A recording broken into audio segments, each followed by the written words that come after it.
Dragi studenți, am plăcerea să vă prezint un curs legat de politici economice europene, curs care se adresează studenților de la managementul dezvoltării afacerilor, managementul resurselor umane.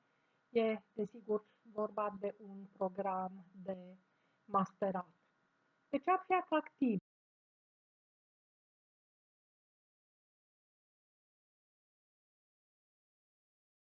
Pentru că, indiferent dacă vorbim despre dezvoltarea unei afaceri, în lumea globală în care trăim, ea nu se poate face decât înțelegând mediul local, mediul regional, mediul internațional.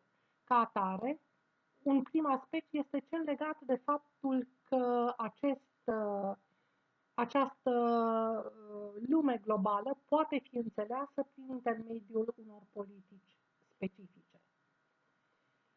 Iar pentru cei de la managementul resurselor umane, cursul este atractiv pentru faptul că, probabil, o parte dintre dumneavoastră veți lucra în calitate de angajați în cadrul Uniunii Europene și veți avea contact direct cu politici aplicate.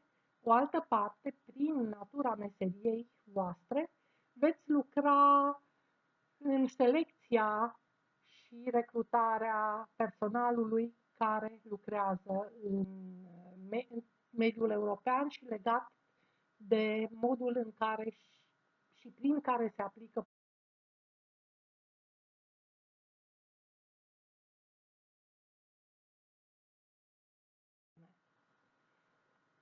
Foarte pe scurt, structura cursului. M-am gândit că acest curs ar trebui să conțină o parte de prezentare, de cadru în care se aplică și în care putem analiza politicile economice ale Uniunii Europene. Ca atare, am început prezentarea prin piața unică. Am considerat apoi că e important să începem să aplicăm politici, o parte dintre ele comune, o altă parte dintre ele politici care au rămas încă la nivelul statelor membre. Ca atare, cursul nostru ne va plimba în cadrul pieței unice prin tematici legate de politica în domeniul concurenței, Uniune economică și monetară, politică monetară, e un domeniu extraordinar de interesant.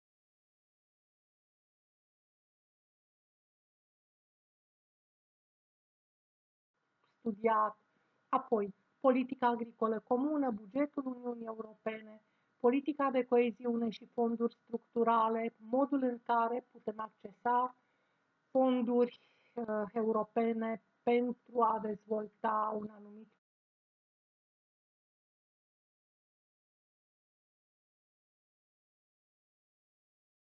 politica de ocupare și politică socială, politică de mediu, politică comercială comună, politica externă și de securitate comună, cu componenta ei, în principal, pe parte de economie.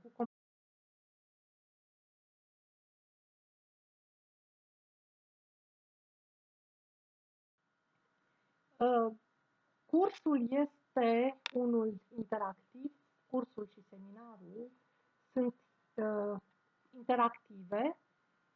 Am lucrat extraordinar de bine cu colegii voștri în ultimii ani, colegii care și-au ales acest curs și mi-am dat seama că, de fapt, avem de învățat unii de la alții foarte mult, odată prin faptul că voi veniți cu niște studii de caz pe care le prezentați și care aduc valoarea adăugată cursului, pe de altă parte, prin faptul că de-a lungul semestrului vom analiza împreună o serie de articole deosebit de actuale și de interesante, prin care odată ne vom îmbogăți cunoștințele și în același timp vom intra în profunzimea tematicii cursului prin analiza acestor articole de specialitate.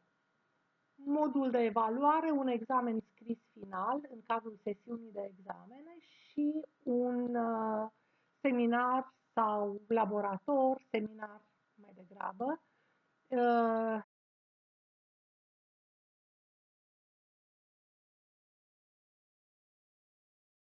Așa cum vă spuneam, sunt studiile de caz și analiză pe articole. Bibliografia este una pe care eu o recomand, dar se scrie atât de mult, tema e atât de interesantă și de actuală, tot timpul se schimbă ceva și atunci, pe lângă bibliografia pe care vă ofer aici și care o, se bazează în principal pe cărți pe care le găsiți la biblioteca facultății noastre sau la Biblioteca Centrală Universitară, ea poate fi completată și va fi în permanență completată de resurse care se găsesc pe internet. Aștept cu mult drag să vă revăd sau să vă văd, zic să vă revăd pentru că am lucrat împreună în anul întâi cu dumneavoastră în cadrul cursului de economie europeană. Ca atare, pe mulți dintre voi să vă revăd, pe alții să vă întâlnesc pentru prima oară la acest curs. Vă mulțumesc!